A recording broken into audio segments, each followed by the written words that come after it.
നേടിയതല്ല ഞാനിനെ, ക്രൂശിൽ സ്നേഹം നേടിയ പാപിയാമെന്നെ. നേടിയതല്ല ഞാനിനെ, ഈ ക്രൂശിൽ സ്നേഹം നേടിയ പാപിയാമെന്നെ. ഓടുന്നു രാത്രിയിലേക്ക് പാടുകൾ ഏറ്റു ഞാൻ, ഓടുന്നു രാത്രിയിലേക്ക് പാടുകൾ ഏറ്റു ഞാൻ.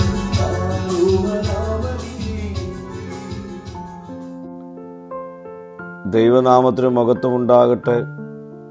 ഇന്നത്തെ പ്രഭാത ധ്യാനത്തിനായി 18-ാം സങ്കീർത്തനം 4-ാം വാക്യം. മരണപാശങ്ങൾ എന്നെ ചുറ്റി, അഗാധ പ്രവാഹങ്ങൾ എന്നെ ഭ്രമിപ്പിച്ചു. രക്ഷപ്പെടുവാൻ കഴിയാത്ത നിലയിൽ ഉഗ്രമായ മരണഭയത്തിൽ അകപ്പെട്ട് മരണത്തെ അഭിമുഖമായി നോക്കിക്കഴിയുന്ന ഒരു മനുഷ്യൻ്റെ അവസ്ഥയാണ് തൻ്റെ അവസ്ഥയെന്ന് ദാവീദ് ഓർമ്മിപ്പിക്കുന്നു. എബ്രായർക്ക് വളരെ പരിചിതമായ ഒരു രൂപാലങ്കാരമാണ് അഗാധ പ്രവാഹങ്ങൾ.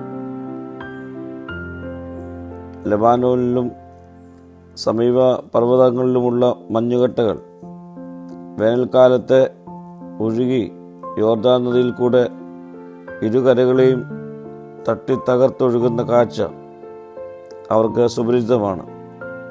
തൻ്റെ ചുറ്റും നടക്കുന്ന സംഭവങ്ങൾ തന്നെ ഇതുപോലെ സംഭ്രമിപ്പിക്കുന്നു എന്നാണ് ദാവീദ് പറയുന്നത്.